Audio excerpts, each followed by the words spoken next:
আমরা সবসময় flagship killer এই কথাগুলো বলি আপনাদেরকে। হ্যাঁ, আপনারা কি আসলে জানেন এই ফ্ল্যাগশিপ কিলার জিনিসটা কি? আজকে আপনাদেরকে সেইটাই বোঝাবো ভাই।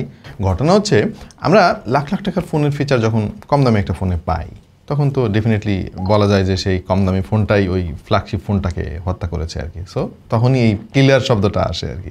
যাই হোক, ইদানিং অনেক ফোন মার্কেটে বের হচ্ছে যেগুলোর যে ফিচার আমরা দেখতে পাচ্ছি সেটা সাধারণত লাখ লাখ টাকা দামের ফোনে থাকে। সো অনেক ফোনই তো এরকম আছে, তার মধ্যে থেকে একটা ফোন কিন্তু স্ট্যান্ড আউট করছে রিসেন্টলি, যার ভিডিও অলরেডি আপনারা দেখে ফেলেছেন, আর সেটা হচ্ছে iQOO Neo 10।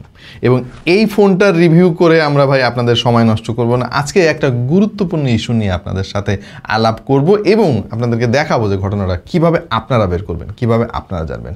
আর সেটা হলো ইনঅ্যাক্টিভের যে ইস্যুটা রিসেন্টলি আমাদের টেক জগতে আলাপ হচ্ছে বাংলাদেশের, সেইটা হলো চায়না থেকে যে ফোনগুলো আমাদের দেশে আসে, ইনফ্যাক্ট চায়না না, বিভিন্ন দেশে থেকে বাংলাদেশে যে ফোনগুলো আনঅফিসিয়াল সোর্স থেকে আসে, সেগুলো কি অ্যাক্টিভ নাকি ইনঅ্যাক্টিভ, এটা আপনি কিভাবে চেক করবেন সেটা আজকে দেখাবো। চলুন শুরু করি আমরা iQOO ফোন দিয়ে। এবং এই ফোনটা তো বলা যায় যে এই মুহূর্তে বাংলাদেশের ভাইরাল ফোন হয়ে গিয়েছে। যাদের বাজেট 50,000 টাকার আশেপাশে তারা কিন্তু চোখ বন্ধ করে এই ফোনটা কিনতেছেন। তার পেছনে অনেক যুক্তিসঙ্গত কারণ আছে। সো চলুন একটু দেখি। সবার আগে আমরা এই ফোনটা আনবক্স করব।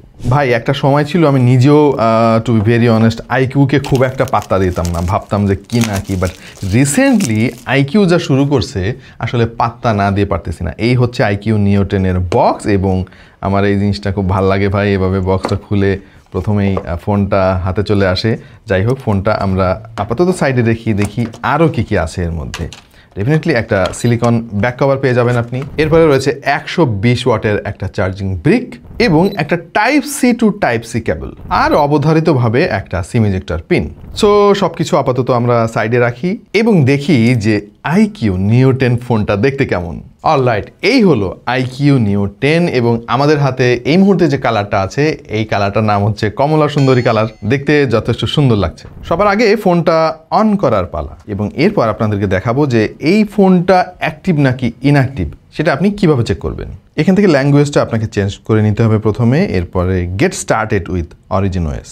যত শর্ত আছে ভাই সব পূরণ করেন আপনি, সব রাজি ভাই আমি, বলো কি করতে হবে। আর নেটওয়ার্ক অ্যাড করতে হবে। অলরাইট, এই পর্যায়ে এসে আপনাকে ভিভো অ্যাকাউন্টে সাইন ইন করতে হবে। ভাই এটা মাত্র 2 মিনিটের একটা কাজ। আপনি আপনার ব্রাউজারে গিয়ে ভিভো অ্যাকাউন্ট একটা খুলে নেন। কীভাবে খুলতে হয় আপনি সার্চ দিলে পেয়ে যাবেন। সো আমরা আমাদের অ্যাকাউন্ট অলরেডি খুলেছি, এখন জাস্ট লগ ইন করবো। অলরাইট, লগ ইন সাকসেসফুল, তার মানে আমরা আমাদের ভিভো অ্যাকাউন্টে লগ ইন করে ফেলেছি। এইবার যা বলে ভাই সব কিছুতে রাজি হয়ে যান, এখানে আর কিছু করার নাই, আপনার পড়ারও দরকার নাই। অলরাইট, আমাদের ফোন কিন্তু রেডি। এখন চেক করার পালা, এই ফোনটা কি অ্যাক্টিভ নাকি ইনঅ্যাক্টিভ। তো তার জন্য প্রথমে আপনাকে vivo.com এরকম একটা অ্যাপ দেখতে পাবেন, এই অ্যাপে ট্যাপ করতে হবে। এই অ্যাপের ভেতরে ভাই সব চাইনিজে লেখা, কিছুই বুঝবেন না, আমিও বুঝতে পারতেছি না। কিচ্ছু করার দরকার নেই, আপনাকে জাস্ট মি নামক যে ট্যাবটা আছে এই ট্যাবে ট্যাপ করতে হবে। এখানেই দেখতে পাবেন iQOO Neo 10, এখানে লেখা রয়েছে অ্যাক্টিভেট ইওর ওয়ারেন্টি কার্ড। তার মানে হচ্ছে এখন আপনি এটাকে অ্যাক্টিভ করতে পারবেন। দেখি একটু প্রেস করে কি হয় ভাই।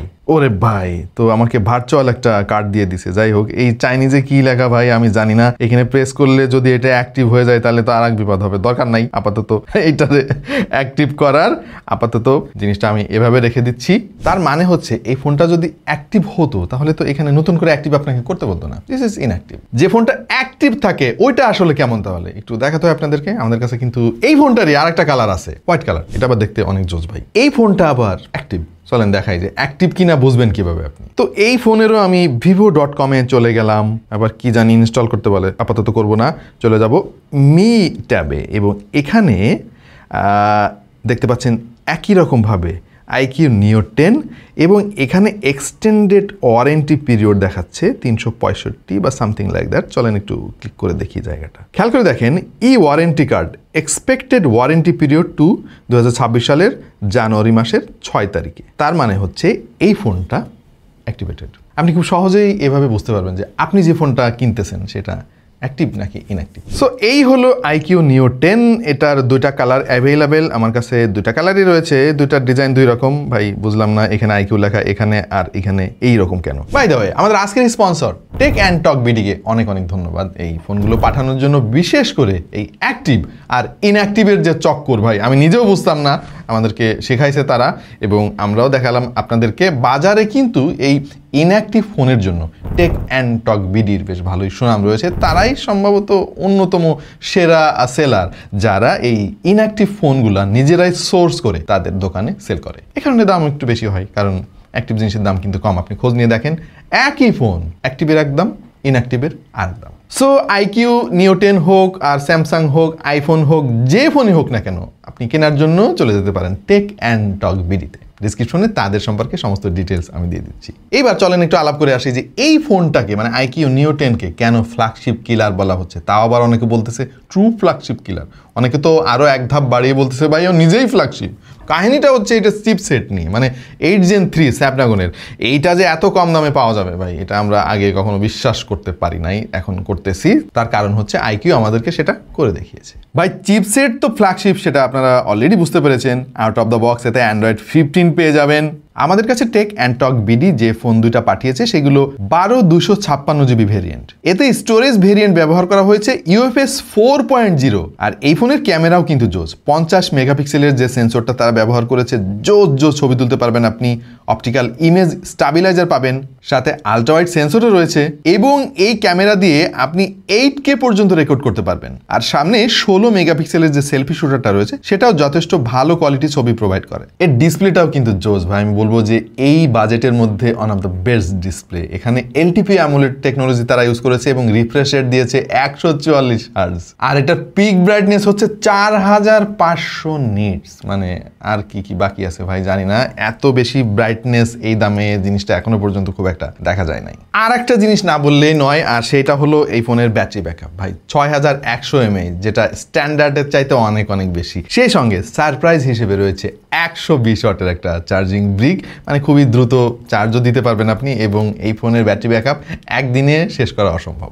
আমার কাছে অবশ্য আরেকটা জিনিস বেশি সারপ্রাইজিং লেগেছে, আর সেটা হলো আলট্রাসনিক ফিঙ্গারপ্রিন্ট সেন্সর, যেটা অনেক দামি ফোনেও আজকাল দেখা যায় না। এবং ফিঙ্গারপ্রিন্ট সেন্সরটা কিন্তু যথেষ্ট ফাস্ট এবং অ্যাকুরেট মনে হলো। আমরা অল্প সময়ের মধ্যে যতটুকু গেমিং করলাম, আমাদের কাছে মনে হয়েছে এটা যথেষ্ট ভালো পারফরমেন্স আপনাকে দিতে পারবে, কারণ দিতেই হবে ভাই, এত পাওয়ারফুল একটা ফোন এই যদি দিতে না পারে তাহলে আর কে পারবে। আমরা আজকে মূলত এই ফোনের রিভিউ করলাম না আর কি, কারণ আপনাদের সময় নষ্ট করতে চাই না। রিভিউ অলরেডি আপনারা দেখে ফেলেছেন। আমাদের দেশের টপ টেক ইউটিউবাররা কিন্তু এই ফোনের ভূয়সী প্রশংসা করেছে, সেখানে আমি আর নতুন করে কি বলবো ভাই। আমি জাস্ট এটার অ্যাক্টিভ ইনঅ্যাক্টিভের যে চক্কর, সেই চক্কর থেকে কিভাবে আর কি নিজে একটু পরিষ্কার থাকবেন সেটা একটু দেখালাম প্র্যাকটিক্যালি। আশা করছি আপনি যে ফোনটা কিনবেন সেটা অ্যাক্টিভ নাকি ইনঅ্যাক্টিভ নিজে চেক করতে পারবেন। এই মুহূর্তে এই ফোনের এক জায়গায় এক রকম দাম, তবে আপনি যদি ইনঅ্যাক্টিভ ফোন নিতে চান তাহলে কিন্তু চলে যেতে পারেন টেক অ্যান্ড টক বিডিতে। তারাই মূলত নিজেরাই সোর্স করে ইনঅ্যাক্টিভ প্রোডাক্ট সেল করে, এবং এই কারণে একটু দাম বেশি হয় সাধারণত। এনিওয়ে, আমাদেরকে টেক অ্যান্ড টক বিডি জানিয়েছে এই মুহূর্তে এই ফোনের দাম